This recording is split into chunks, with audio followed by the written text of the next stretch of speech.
Hey, Vision. Okay, guys, do you like getting good news? Yes. Really, I like getting good news, so I'm excited that I have a chance to share good news with you today. I promise you, the story that we're going to look at, it has got not just good news, great news in it, because there's a miracle that takes place in it that we can learn from. We can take ideas and concepts from and truly carry out in our lives. And that fits perfect with our series, Game Changer. We talked from the start about the fact that a game changer is a catalyst that can drastically change things. It can totally change things. The first week of the series, we talked about Jesus as the ultimate game changer. That you look in the Bible, you see this guy who teaches and heals and does all these things that when you take on things from his life, put it in your life, it changes things.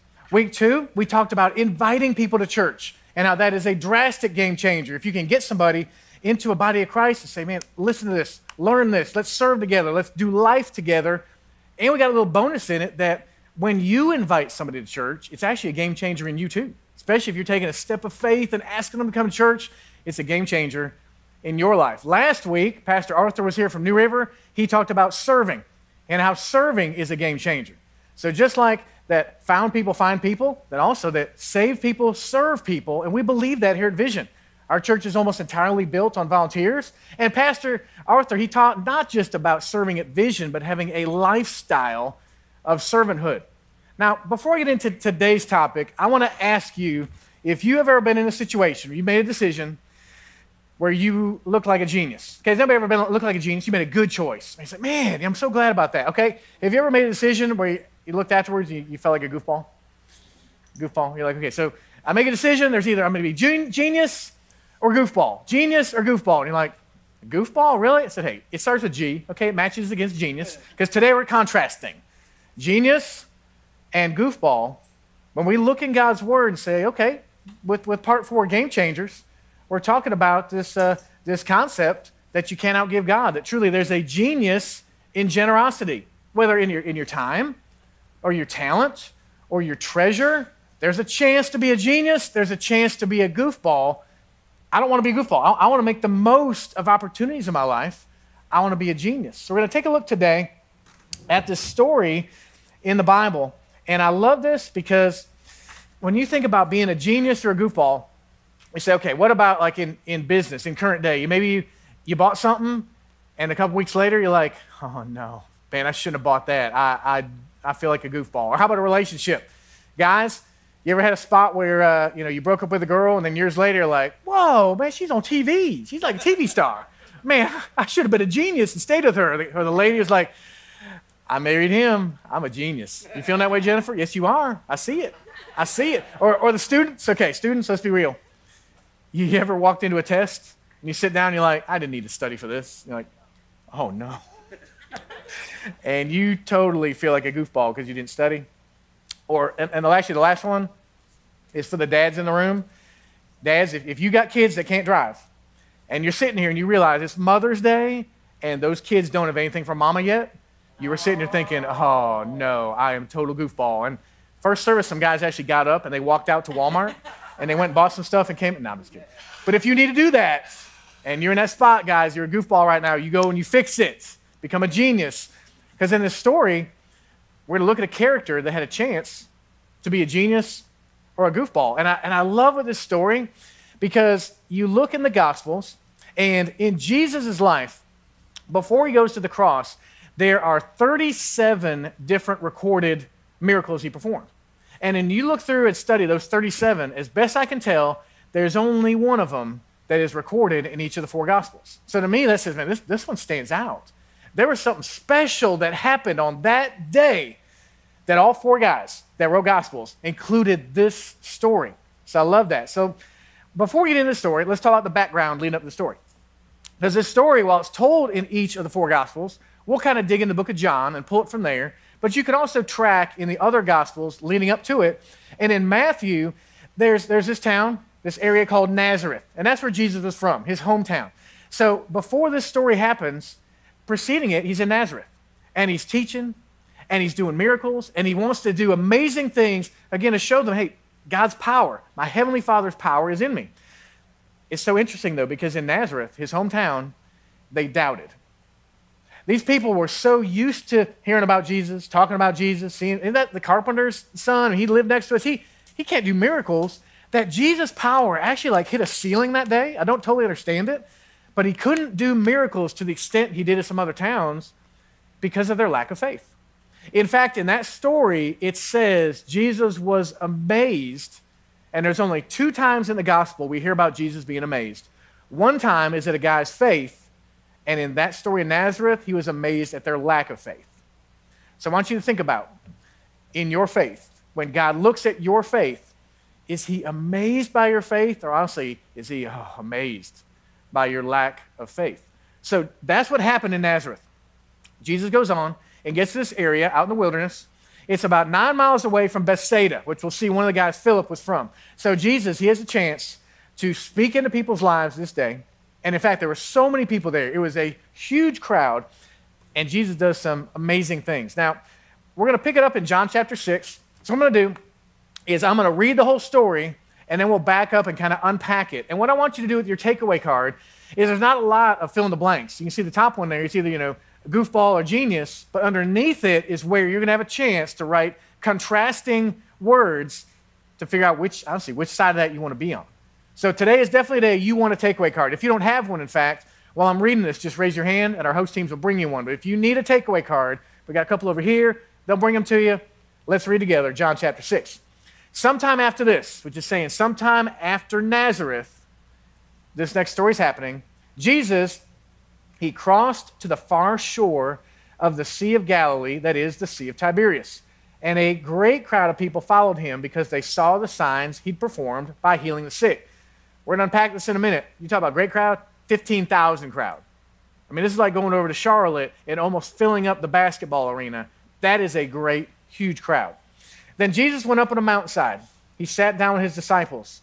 The Jewish Passover festival was near, so don't miss it. What that means is that Jesus' life is close to coming to an end. This would be his last Passover, and he is closing in days or weeks away from the end of his life. No one else knows that but him. So his teaching, I promise you, was very focused, was very powerful. He had something to share in his last days. Pay attention to what he teaches today.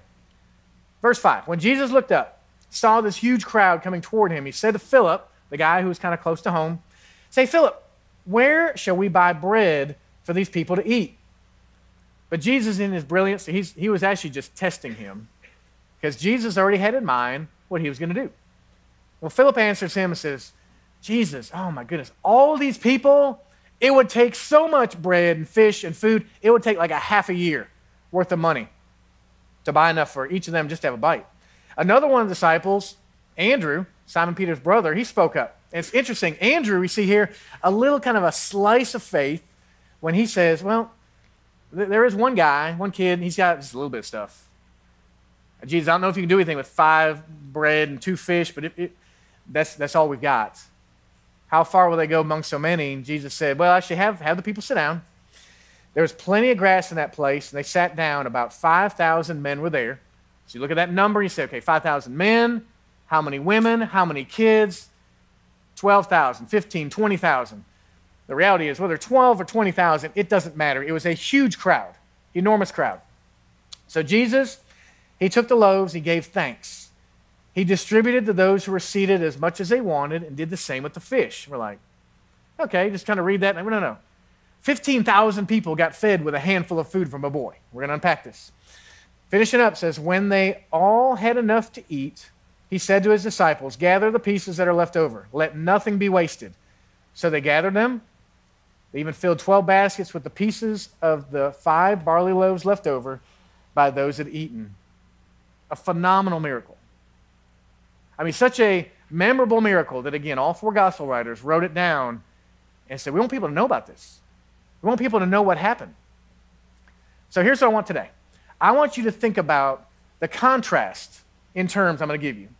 You're going to write them down on your takeaway card so you can see clearly all this side and all this side, and you figure out, honestly, what side you want to be on. That if you want to experience power to miraculous levels like they saw that day, you're going to land on the genius side. Let's start. Number 1, the disciples, they had a resource problem.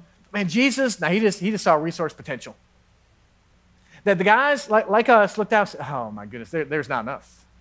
There is no way that for 15,000 people, and we'll look at this. We'll see this picture here. This crowd is over in Europe sometime. It's about 15,000 people, and you look at that and say, okay, how could you possibly feed all of them? We don't have enough resources to do that. As humans, that's where our mind goes. Jesus, as the Son of God, says, actually, not a resource problem. It's a resource potential.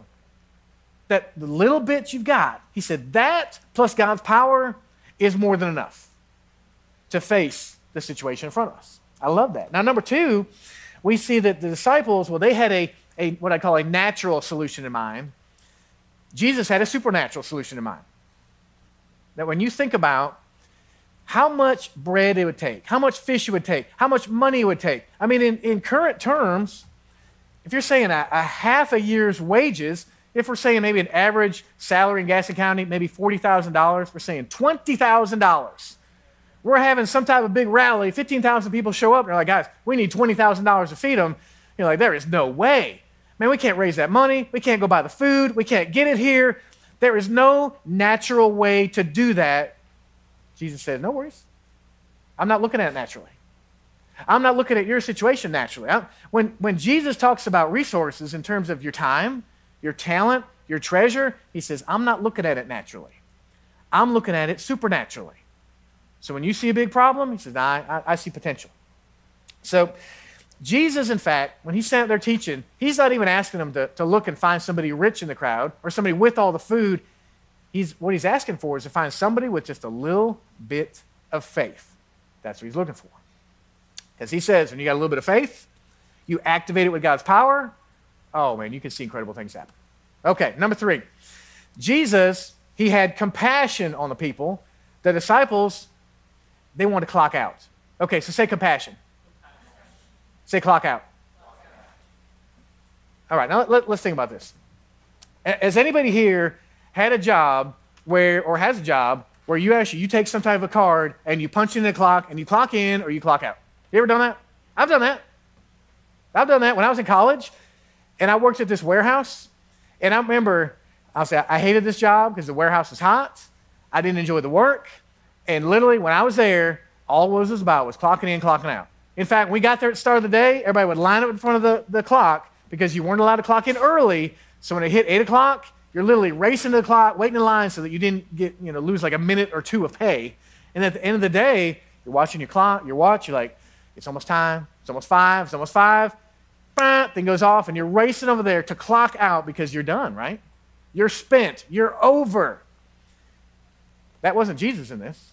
The guys, they were like, okay, do we try to get some food, try to get some stuff? Jesus, we don't have any. And literally they're saying, can we just leave? I mean, the day's over. You healed, you taught, we had some good music, we had a fun time. Whatever happened that day, they said, Jesus, surely you accomplished what you wanted. Let's clock out. Jesus said, actually, I have compassion on these people, and I want to do something else. I have compassion, and it translates into commitment. Because you think about, when you're at an event, everybody stands up, and they're, like us, we do the response song, heading toward the end of the service. When we say sit down, we have something else to accomplish. So this is what one thing God taught me this week. Because if you're like me and you've been through the story a bunch, you're like, okay, I've learned things from this kid. I learned things from the food. Jesus in this moment, with his compassion on the people, they're standing up and they're looking to him to basically say, okay, you're dismissed. We'll see you tomorrow. He says, no, actually, sit back down. I'm committed to seeing some more miracles happen today. So when you are in a spot with your time or your talent or your treasure and you're looking for God to do something miraculous, and don't just clock out. Say, okay, God, I'm tired. I'm worn out. You've already done a couple things. You've got to hang in there to see what God has in store for you in that resource situation. Now, instead of people leaving, Jesus has them stay because the disciples, again, you have this contrast. They're seeing the impossible, and Jesus is seeing the possible. In his mind, he looks out there, and he knew that some people had food. And he even knew that somebody was going to be a genius that day. So I wonder, Do you ever have a time like me where you sit there and say, God, you've put something in front of me, and I just don't know if that can happen. I don't know, God, if me plus you is enough. So say impossible, and say possible. Okay, we sang about that with God, it is possible. He puts something in front of you that you're called to do. You plus God is enough. It is. Now, number 5, the disciples, they saw the situation as a big obstacle, but Jesus, he turns it and says, no, actually, I see an opportunity. I see an opportunity to do something that people will walk away from this day and never forget. He said, actually, I'm glad we don't have enough food in the back. I'm glad we don't have somebody with $20,000. He said, I see this as an opportunity to work in a powerful way, in a way these 15,000 people will never forget. Number 6, Jesus, he made the most of available resources, because the disciples, even when they got this little 5 and 2, honestly, I think they were wasteful. But Jesus, he took it in his hands. He said, actually, no, let's be worshipful. He said, instead of just taking that and throwing it away, or the people out there that didn't want to give anything, he says, actually, what this little boy has given, I'm going to use it to worship or literally focus on my Father. He said, let's not be wasteful. Let's be worshipful. And when you take a little bit of loaves and a little bit of fish and you put them in the hands of the Son of God, worship happens. You mix that with your faith, worship happens. God doesn't want us to be wasteful, but instead worshipful. Now, number 7, this one's interesting, because this one gets us close to the heart. Because what I see is that who else had food but was unwilling to share it? It's the difference between greedy and generous. So say greedy, and say generous. Okay, now my visual on this is, we don't have fish and bread here today, but we have something else that I adore and love. It's M&Ms. Okay, we got M&M fans in here? M&M fans, you say, man. So Pastor Matt, I would love some M&Ms right now. And so I imagine, if we had a crowd of 15,000 people, or even a crowd of a couple hundred people, and said, how could we get M&Ms to everybody? I'm not going to take, this is a storage we're keeping, so I'm thinking, how could I tap into what we have and say, I want you guys to have M&Ms just like that day. How are we going to get everybody to have bread and fish? Because that day, Jesus looked out and he said, okay, who has a talent or has time or a treasure that can be used by God? And many people said, not me. But one boy said, actually, me. So when I think about here, does anybody here have M&Ms? Anybody here? You got some M&Ms? KJ? Let me see what you got. Because to make this work, I need somebody to give up their M&Ms. So let me see what you got. Okay, thank you. There's not much in here, man. Your dad eating these? Yeah. Your dad eating these? Okay. It says the share size on it, so I guess you share with me, but when I buy one of these, I'll say, it ain't for sharing, man. It's like Matt size. I eat these things. But okay, so let's evaluate what we got in this little bag of M&Ms here. Because KJ was willing to be generous with what he had. There's not much in there, but there's 5 yellow and 2 blue. Okay, so 5 and 2. So kind of like that boy that day that brought the 5 pieces of bread and the 2 pieces of fish. And the disciples looked at us and, what are we going to do? Break this into little pieces and give everybody a little piece of M&M? And Jesus would look at it and say, no, remember, I see it differently. I'm not seeing it naturally. I'm seeing it supernaturally. He said, I'm not seeing, obstacles. I'm seeing an opportunity. And he looked into a boy's eyes and he said, thank you for not being greedy, but thank you for being generous. And really what he was saying was, hey, thanks for not being a goofball. And you're like, goofball? Man, you can't call people goofball. That's not politically correct. Hey, whatever the word is, the boy was generous. The boy was generous and gave me his M&Ms, just like that day, the boy gave up his food. So I imagine back in that day, those disciples were walking around. Maybe they grabbed their backpacks and they're like, okay, whatever you got, you'll fill it in, put it in here. And they walk back again with 5 and 2, and that's all they got.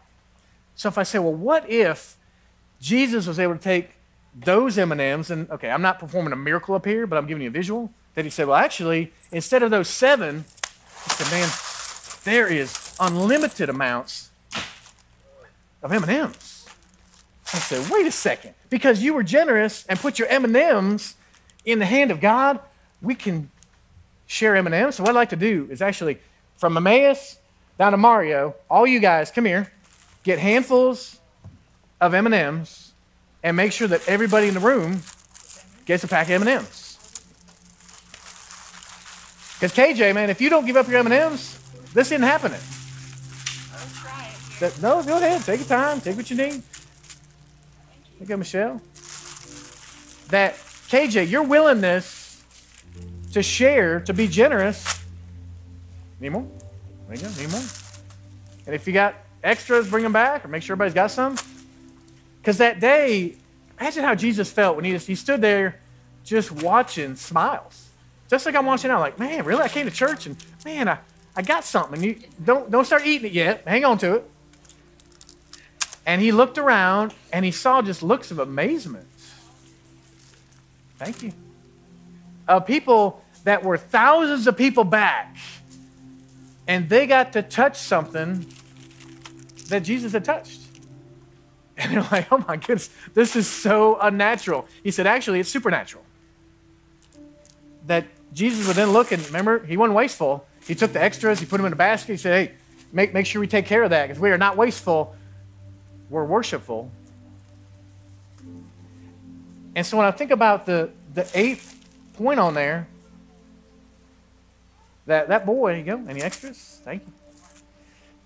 Thank you. The eighth point, there you go. Make sure, you got one. That he could have been a goofball, but he was a genius.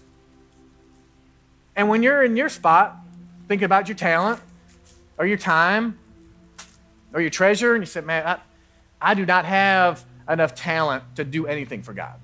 You said, wait a second, what have you got? Have you got 5 and 2? Have you got a little bit of something?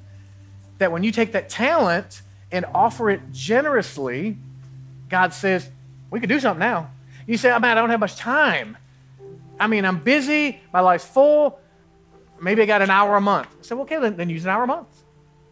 Serve here once a month or serve somewhere. I mean, use that little bit of time you have. You say, my treasure, man, I don't have much money. I mean, you say, give 10% or whatever. Okay, well, maybe that's a goal. Then you start somewhere. And if you're saying, okay, this is the big ask.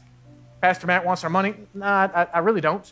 That if you question even my motives at all or our team at all, then give it somewhere else. And you test God on that. Totally. And you take the treasure you have and you give it like you can. And you say, God, I want to be a genius in this. I want to experience what they experienced that day. Because you think about this boy. And I wonder why the boy still had the food. Why you come to the end of the day, the thing's almost over, he still got his food. Here are just some ideas I had. Okay, so maybe the boy, maybe he saved it, wanted to share it. As a teenage boy, that's probably not the answer, right? Teenage boy's not thinking like that. No offense, I was a teenage boy, I didn't think like that. Maybe the boy, maybe he'd eaten enough and he had some leftovers. Mom just packed such a big thing there, he had some leftovers. Maybe he'd been out playing. He's out there playing some, kickball, dodgeball, basketball, something, and he just lost track of time. And he was like, oh, man, I forgot I had some food. Okay, Jesus, you can have it. Or maybe, the boy just totally forgot it was even in his bag. He looked in there and said, oh, man, Mom and Dad, they packed me some food. I got teenage boys. Sometimes they're forgetful. Maybe that could be it. Maybe Mama even just that morning said, son, I'm going to pack you 2 packs, 1 eat for lunch, and 1 you just hang on to it just to see if an opportunity comes up. Never know. All I'm saying is that this boy, he wasn't greedy with what he had. This boy got used by Jesus to perform a miracle where 15,000 people were fed.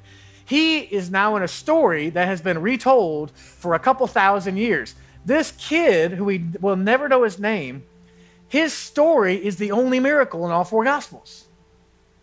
This boy, we're still teaching off of that one afternoon, the way he spent his life. We are taking principles from this. Even if you're saying, Matt, I don't believe in Jesus. I don't believe he's the Son of God. I don't even like this church thing. I'm just here because somebody invited me, or I was at a friend's house, or I lost a bet, or whatever it was, and I'm coming to Vision today, and I don't know about Jesus. And I said, that's okay. Jesus is not uncomfortable about that. He's saying, check me out and look and see what happens. And when you look in the Bible and you see what happens when you're not a goofball, but you're a genius, things change.